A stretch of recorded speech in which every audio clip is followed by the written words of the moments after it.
Welcome, ladies and gentlemen. This is Olex attempting the circumnavigate Kerbin challenge for Reddit Olympics, KerbalSpaceProgram, and I will be using the spaceplane designed by DYJ, also known as Damn You Japan, for this attempt. It is a single-stage to-orbit spaceplane, as you can see, equipped with 2 jet engines and 1 rocket engine. And it is capable of making orbit and coming back again in one single stage with onboard fuel. Now, as I said, I will be using MacJab for this challenge just to demonstrate that a good time is achievable without having any extraordinary piloting skills. All the things done with MacJab are pretty simple, and this will be by no means a time that is not possible to beat, since I will be using an unguided landing glide at the end of my flight, which is basically going to take forever. But I think I am talking way too much, so let's just start our flight. We will climb out using MacJab, set us to heading 90 and a pitch of 45 degrees, prepare to execute, throttle to full, and here we go.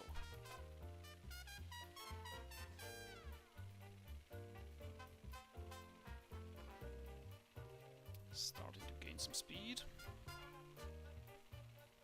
Let's enable MacJab now. And at a sufficient airspeed we will lift off. There we go, at the end of the runway, perfect 45-degree liftoff. Gear is up.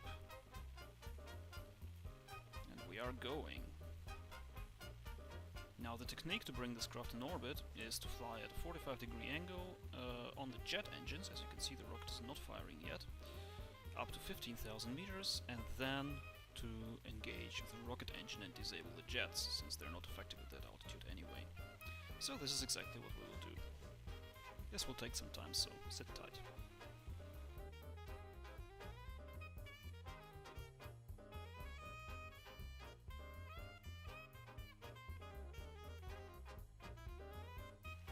Now we are coming up to 15,000 meters, which means we will in a moment deactivate the jet engines and engage the jet.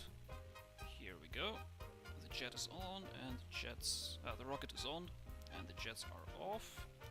And as you can see, we're still climbing nicely. The speed is rising since the rocket is very powerful.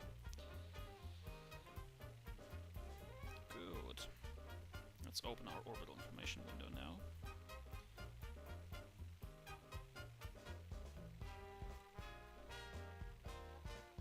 Now, to have an efficient ascent, we will lower our angle of attack further in the ascent as we pass the denser atmosphere, in order to gain more forward speed and fight the gravity less.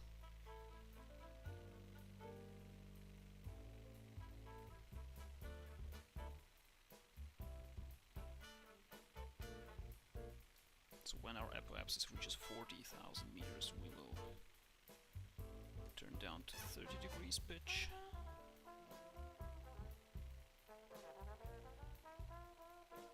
There we go. Then the next step will be 15 degrees pitch. And that's gonna happen later. At about 55 to 60,000.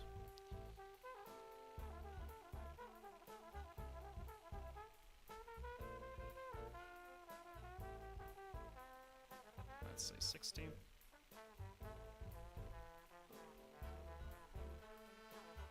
There we go. And then finally we can level out into the horizon just before our apoapsis reaches the target of 80 kilometers. I'm going to low orbit because low orbits are fast, and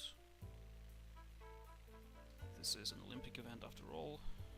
There we go, 75 kilometers, 8, 9, 80, and we cut off the thrust. Now, next step, we can turn this off now. Next step would be to circularize our orbit at 80 kilometers. As you can see, cleared quite some distance from the KSC already and are on our way around the planet. Now the next step is orbital operations. Let's wait until we are at 80 kilometers close to the apoapsis and we will circularize the orbit. Okay, we're very close to our apoapsis now, so let's begin with the circularization burn. There we go. And you can see our periapsis starting to rise. Still have 2 tanks of fuel, which is more than enough, way more than we actually need for this flight. As I said earlier, we will make an unguided, unpowered glide landing at the end of this flight, so yeah. Okay, we are in a circular orbit. We can close this now. And on our way around Kerbin. Now the next thing I will do is I will enable the landing autopilot, which we will use to re-enter Kerbin's atmosphere and target a landing at KSC. I have already set up the coordinates for the landing. Now all we need to do is to hit this button and it will auto-warp us around the planet to the deorbit point. Let's do this now. Okay, now we have flown most of the way around the planet, not quite all the way, and now the autopilot is aligning and performing the deorbit burn. At this moment, it is trying to perform a vertical powered landing at the given coordinates, which I have set to be about 35 kilometers before the KSC, so not exactly on top of the KSC, but undershooting the KSC from our point of view. This is so we can transition from the powered flight, which this autopilot will try to land us in, so we can transition from it into actual atmospheric glide and then enable the instrument landing system of MacJap, which will then land us onto the runway. And 35 kilometers is a good distance to glide from orbit, as I have found out with experiments. So currently it is making course corrections, bringing us onto the precise trajectory to deorbit and re-enter near the KSC.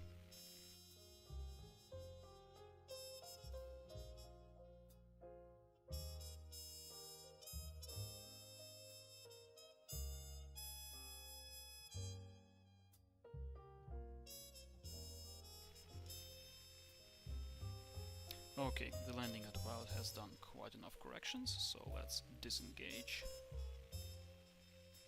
Open Smart ASS, which is behind the landing autopilot, and turn as prograde. And the one thing that the Smart ASS cannot do is roll us wings level, so that I will have to do manually. Oh noes.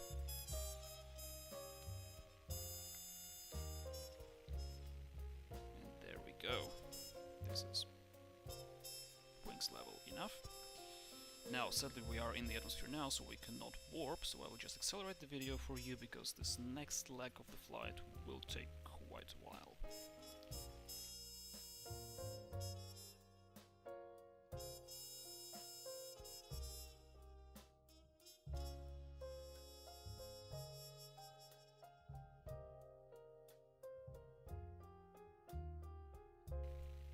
Okay, we can now see the KSC buildings, or rather the debris I have put around them, appearing on the horizon. We are still roughly 60 kilometers out from the KSC, and down almost in the densest part of the atmosphere.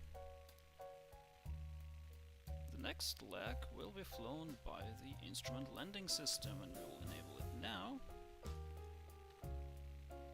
Now what this will do is it will take control from the craft from the Smart ASS. We can disable that now and hide MacJap, we don't need that anymore. This thing will now bring us in for a landing. As you can see, it is taking control. On the nav pole here we now have the pink marking. That is the optimal approach vector to the runway. You can use the ILS in 2 modes. It can be used manually, where only this marker will appear on the nav pole, and you have to Control your craft manually, flying in such a way that your heading is aligned with the purple ball. That will bring you in for a perfect landing on the runway. Or you can hit the auto land button and your airplane will do it yourself, given that it is a good enough glider, which this one is. I have changed the default glide slope from 3 degrees to 4 degrees because 3 degree is a very flat glide slope and, well, it just takes forever because the craft glides along the ground for the runway for ages and ages. This will still be quite a slow landing approach, but it's better. And now I will accelerate the video for you again because, once again, this leg takes forever and cannot be time warped.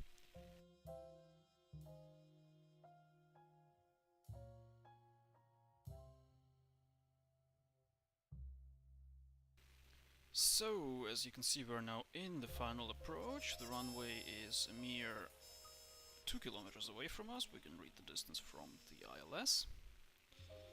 In a moment the ILS will auto-deploy the landing gear, and I am getting ready to deactivate the ILS function as soon as the wheels hit the runway. There go the wheels. And to engage our braking parachutes and stop us dead in our tracks. Final corrections, and there we go. Braking parachutes are opening, and we're slowing down 5 meters per second, and hitting the wheel brakes now, slowly, and there we go. We'll stop at 42 minutes 20 seconds into the mission. And hello, gear sinking to the runway bug, I haven't seen you in a long time. Well, there you go, ladies and gentlemen. 42 minutes and 20 seconds is the result you can get with a decently designed single stage to orbit spacecraft and pressing a few buttons in MacJab. I do believe this can be improved on massively. For one, because the whole landing approach can be flown powered, which will be much faster. You can also deorbit later, you can probably get into orbit much faster. But this was not to beat any records, but just to demonstrate that it is pretty easily doable if you just want to participate. So, thank you for watching, and this is Olex signing off.